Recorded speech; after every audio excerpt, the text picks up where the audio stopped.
తల్లిని పోగొట్టుకుని అనాథగా మారి తల్లి అంత్యక్రియల కోసం పడరాని పాటలు పడిన ఒక చిన్నారి వేదనను టీవీ9 కళ్లకు కట్టినట్లుగా చూపించింది. ఆ ప్రసారాలతో చిన్నారికి పలువురు అండగా నిలిచారు. తమ వంతు సాయం చేసేందుకు ముందుకొస్తున్నారు. తల్లి అంత్యక్రియల కోసం కూతురు భిక్షాటన, కన్నీళ్లు పెట్టించిన చిన్నారి కష్టంపై టీవీ9 వరుస కథనాలు ప్రసారం చేసింది. టీవీ9 కథనాలపై స్థానికులతో పాటు పోలీసులు, టీచర్లు స్పందించారు.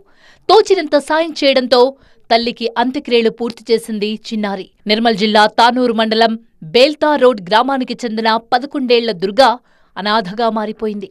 కొన్ని నెలల క్రితం తండ్రి అనారోగ్యంతో మృతి చెందగా ఇవాళ తల్లి ఆత్మహత్య చేసుకుంది.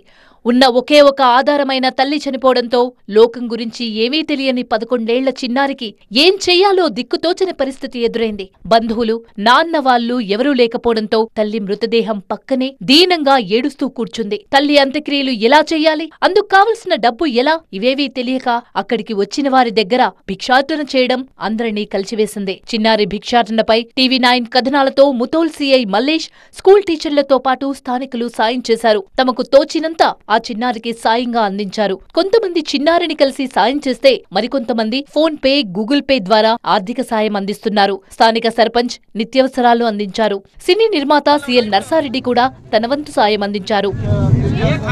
బీఆర్ఎస్ వర్కింగ్ ప్రెసిడెంట్ కేటీఆర్ సైతం ఈ చిన్నారి విషయంలో స్పందించారు. తక్షణమే సాయం అందించాల్సిందిగా స్థానిక బీఆర్ఎస్ నేతలను కేటీఆర్ కోరారు. దీంతో స్థానిక బీఆర్ఎస్ నేత కిరణ్ ఆ చిన్నారికి 10,000 ఆర్థిక సాయం చేశారు.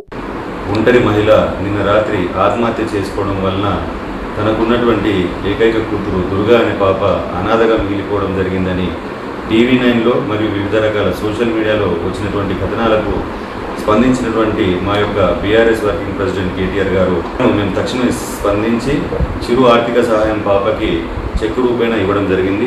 తాను స్వయంగా పాపతో మాట్లాడి అన్ని విధాలుగా అండగా ఉండే ఏర్పాటు చేస్తున్నట్టు కేటీఆర్ స్పష్టం చేశారు. ఆ చిన్నారి భవిష్యత్తు కోసం ఏం చేయాలో అదంతా చేయడానికి బీఆర్ఎస్ సిద్ధంగా ఉందన్నారు కేటీఆర్.